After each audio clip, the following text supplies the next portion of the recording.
to convey to you, and I feel like this video might run a little bit longer, mainly because the messages are a little bit convoluted. Okay, so I'm going to try my best, and while I'm doing that, we'll get the cards shuffled out for you for this month. So first of all, they mention here very, very strong protection. You have some spirit guides, passed away loved ones from the paternal side of the family who are trying to come into the picture and communicate with you. And one of the messages that came out strongly through this is they're saying that you were given the right preconditions to thrive, to flourish. Once almost there, almost at the apex of your ultimate achievement, of your ultimate potential.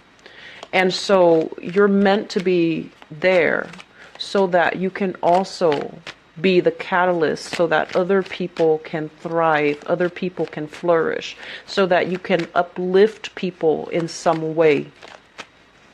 And I'm also feeling some of you are just like, well, that's not me. I was, given the short end of the stick. I had a lot of responsibilities dumped on me at a very young age. I've had to take care of a lot of people, and I feel like many of you found yourself, at a young age where you were always the responsible one. And because of that, parents expected a lot more from you rather than your siblings. And it almost felt like, it was like double standards, right? And then others, you were always a lot more emotionally more mature than your peers. And so you felt like you had to sit through very tedious, very superficial conversations. And you felt like the friendships just didn't bring you that sense of emotional homecoming, emotional satisfaction, emotional embeddedness. And it can feel very, very lonely being a Virgoan child coming into the world where we feel like we couldn't connect with our siblings. And then going out into, school, into the public space where we feel a little bit like we couldn't connect emotionally with our friends, our peers, people that are in our same age group. And then you find yourself, inevitably as an adult, and in every work environment, you outperform the people around you. And you're like leaps and bounds ahead of them in terms of your personal sense of work ethics, in terms of your personal sense of responsibility. And you might see some people reneging on their responsibilities, but getting ahead in life, reneging on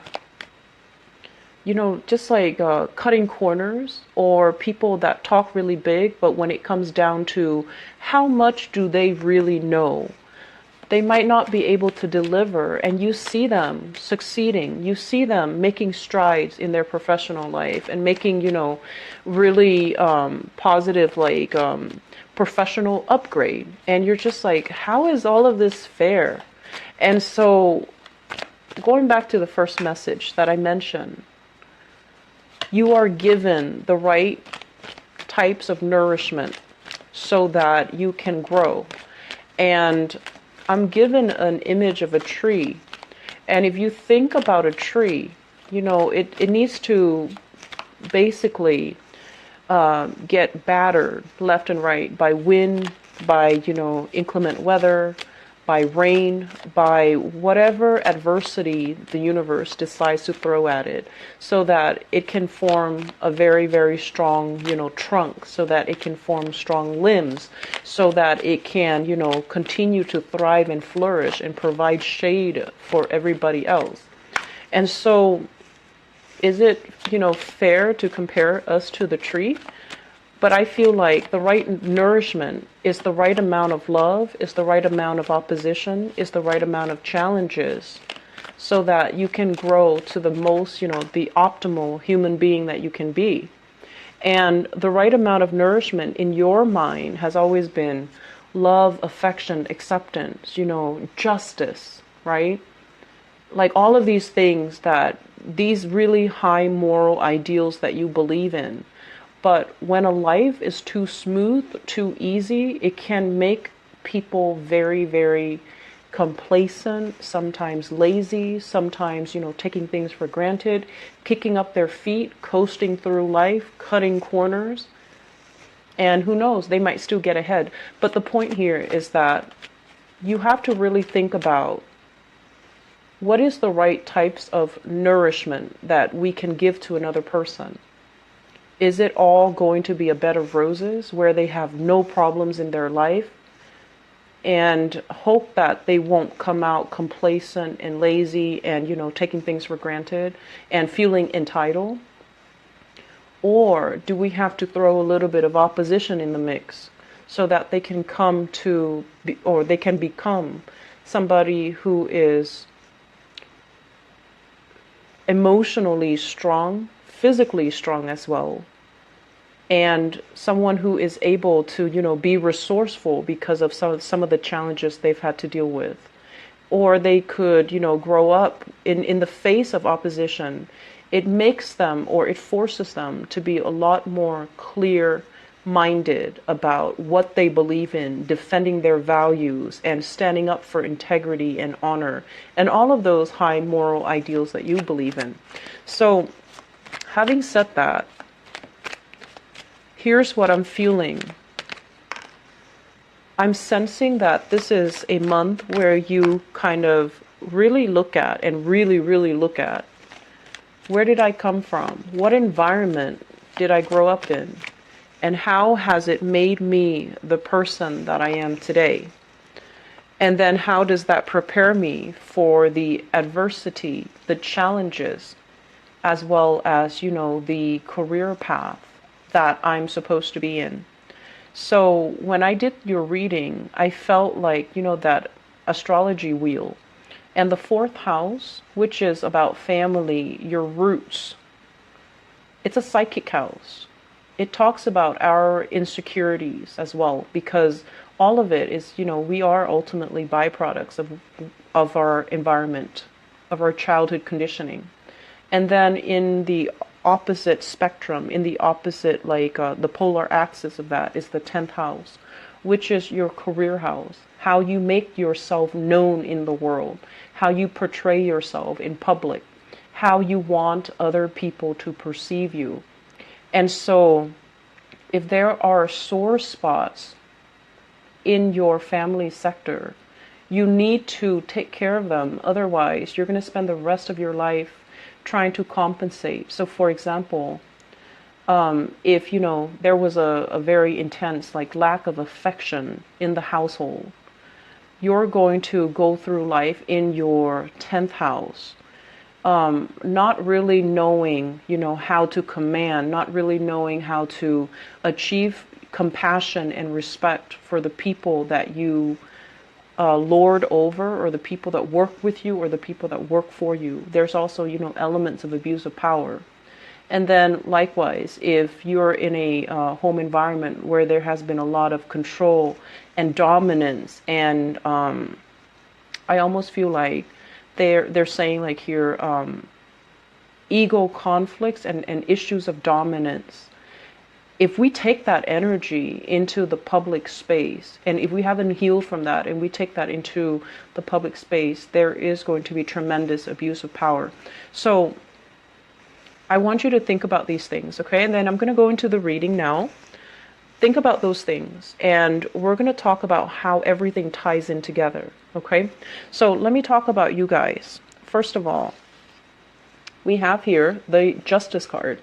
And I feel like this is not so much about, court cases, legal battles, or anything like that. I feel like it deals more with the way that you believe in justice, okay?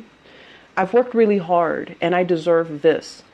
The other person is cutting corners. They don't deserve a promotion. They don't deserve a pay increase. They don't really deserve, all the good things that are coming their way. So many of you, despite everything that you've been through, despite everything that I mentioned before, this sense of I'm a really good person. Why are bad things happening to me? Or why am I not getting recognized for the work that I do, for my skills, for my assets, for everything that I bring to the table. I feel like there is a sense here that they're reminding you, they're gently reminding you that you're seeing things from your own perspective. You don't know where the other person has been. So for you to say, or for one person to say, that person, they slack off and they don't really deserve it. I feel like maybe they deserve a little bit of leeway. So maybe they need this pay increase, this promotion, a lot more than you do. Maybe they have other things in their lives that are kind of like spiraling out of control. So they really need this one boost of self-esteem. Otherwise, their house of cards would crash. So I feel like it's really important for you guys to hang on, first of all, to these high moral ideals. But at the same time, do not be the person that makes these judgment about who is worth it and who is not. And especially do not turn this judgment, this criticism onto yourself, where you feel like, am I really worthy? Am I really deserving? Because I feel like there is a big element here about you feeling that way. Feeling like very exposed and very vulnerable, uncomfortable in your own skin, getting yourself into something that you're not emotionally or mentally prepared for. And then doubting your capabilities, doubting your skills. Am I going to float or am I going to sink? Am I going to be able to make it, or are other people going to laugh and mock and ridicule me? Okay, so this energy here, I feel that, the fourth house, like I mentioned, it's a very psychic house, and it deals heavily with, things that we hide from other people, things that make us really uncomfortable. And I feel for many of you, this is being in the limelight, being in the public eye. When you talk, a lot of people are going to be paying attention, being televised, being taken, having people taking pictures of you, and getting a lot of fame and recognition. And when it's in the reverse position, there's a sense about you where you are very, very private about your personal life. You don't want to, take on that Leo quality where you are hogging the stage or you are revealing too much about yourself. So I feel like there is a major fine line here about you guys coming in this month where you have to be, where you find yourself in this position where you really have to, hype up your skills. You have to really sell yourself, and you don't really know how, because your life is all about modesty. It's all about, believing that good things will come to good people. But sometimes we need to give ourselves credit when credit is due, okay?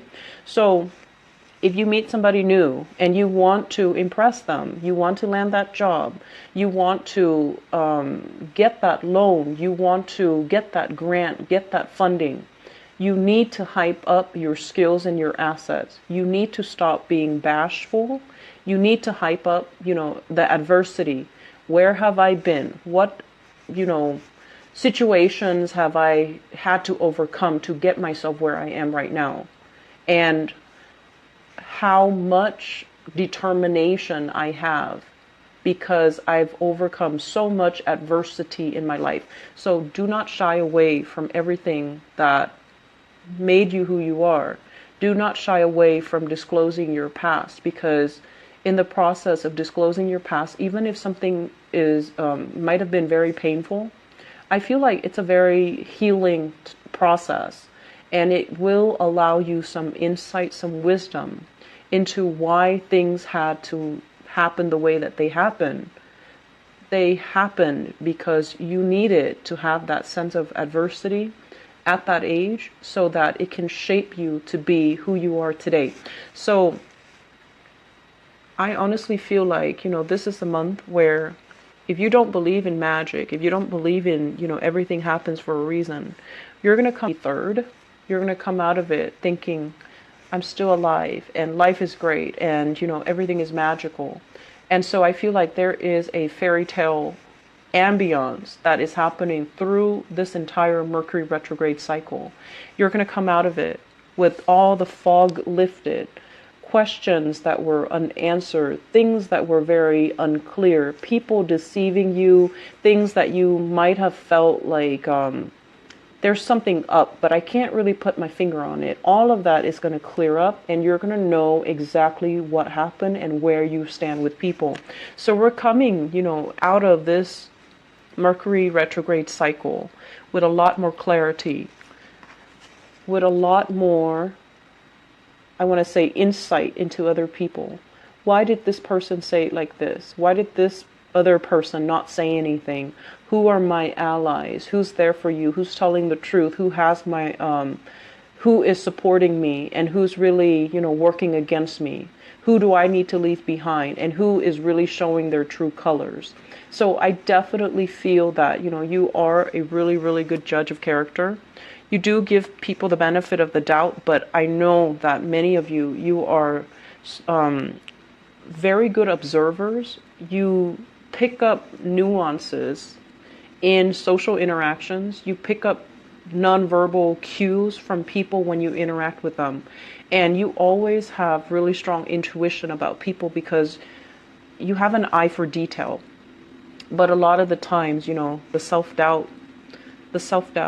I could be wrong. I saw this, but I could be wrong. Or I felt this, but I could be wrong. Listen to your intuition, because I feel like it's never failed you in the past.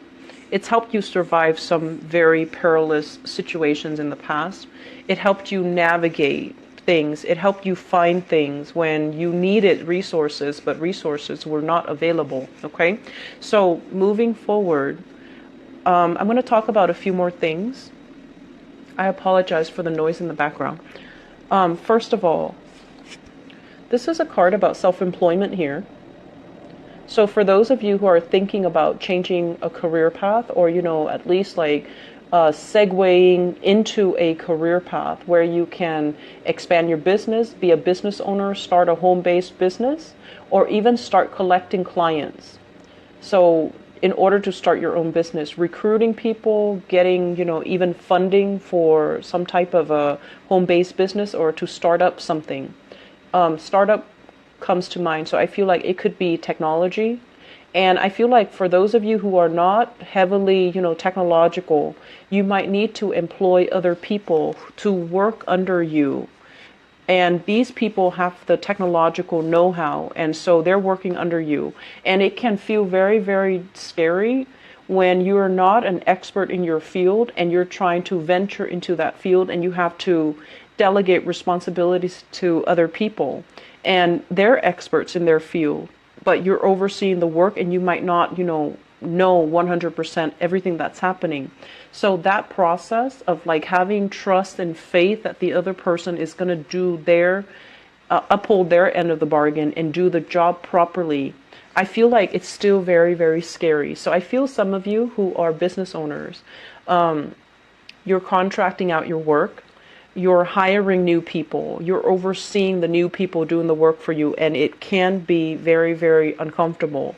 And you're kind of battling yourself to not micromanage, because you know that, micromanagers are not very well liked.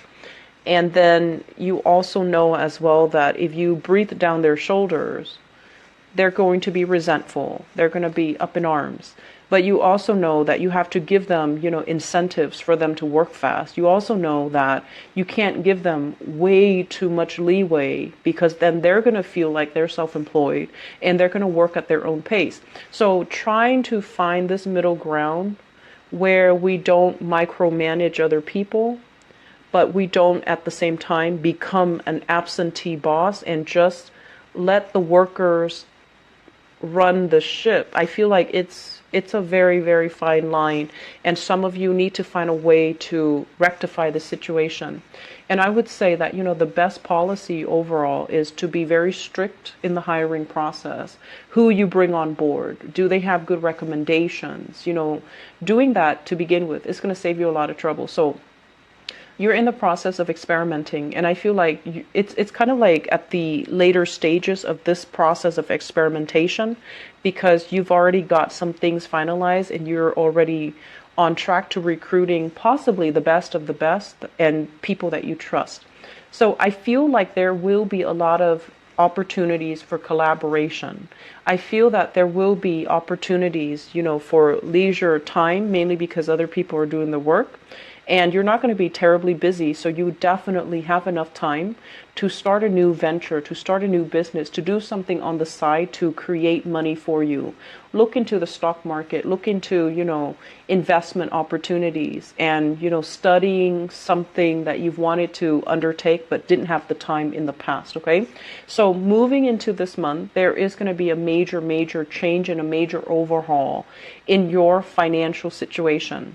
We have here the Four of Pentacles and an Eight of Pentacles right on top of each other. So this is kind of like releasing something that is very security oriented, something that we were very, very fearful to let go because we feel like, what's the alternative? Once I let this go, what else is going to be in store for me? Am I going to be the same? And in the process of letting it go, I feel like there's a doubling in income. So for some of you, this could also be like mortgages, selling property, selling things that you don't need, putting things even online, and getting rid of things that are really, clogging up your life, that are really bogging you down emotionally and physically, okay? Getting rid of things. So I do feel like a huge income jump here. So if you are adamant about, looking for work, because this is all about sending pieces of yourself out into the universe, either through resumes, through CVs, through some type of, especially online nowadays, online job recruitment portals. I do feel that it's going to allow you, the steps to get there so that you can double your income, so that you can achieve a lot more job satisfaction, have a lot more free time, even reducing the amount of hours that you work so that you can work and not feel pressured. So I feel that there is a process here of separation from a specific environment, releasing expectations and, releasing control in a situation. And once you are able to do that, you're going to breathe so much better. You're going to feel this burden, alleviating from your chest, and you're going to feel very, very, very happy and secure, okay? I feel as well, I mentioned earlier, I do feel a very strong maternal, paternal vibe, especially with this Nine of Pentacles.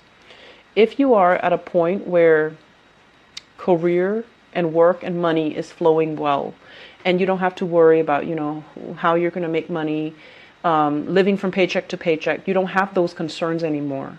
The major concern, I feel, is going to be family related, okay? And you're going to have to also relinquish control. Don't be the one person that comes to everybody else's rescue. When they mess up, let the other person deal with the consequences, okay? This is how we teach accountability, and this is how we teach someone to understand actions and consequences. So this is a card kind of like, control. A lot of the times we intervene, we step in for somebody. It's also because we want to be involved in that situation. We want to control the outcome in that situation. And we also have this, this latent inability to trust that the other person can do it the right way. So it boils down to control. And once you relinquish that, once you let somebody, step up to the plate, take care of things when they go awry, so that they can work on their problem solving skills, so then they can work on critical thinking skills, so that they can learn to be self-sufficient and to be as well resourceful. It's going to alleviate a lot of burdens for you. So if you've been kind of like that mother hen, if you've been constantly monitoring and taking care of everything, this is the month for you to delegate. This is the month for you to sit down and really think about where you're giving your energy away. Because in the process of delegating, in the process of trusting that I'm over here and the other person is in the office working, are they really working? I feel like they're working. You can trust that they're working. And so relinquishing control and allowing the other person to step up and take care of things, I feel like it's a major, it's difficult. And I feel like for some of you, it can bring about a lot of anxiety because you want things done a certain way. And I'm also feeling as well, it's almost like this Aquarian energy, this need to control and this need to have things a very, very, very specific way for no other reason than just because you want it a specific way. And so we have to let go of those irrational methods of behaving. Okay, so we have to let go of these things, and we have to aim for this sense of balance, this sense of harmony as well.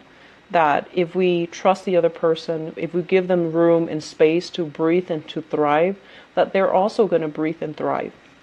And that pretty much, sums up the first 6 cards here. The second part of this equation here is, it seems to me like in love relationship, there are options on the table. Okay, so we have here the Lovers in the reverse.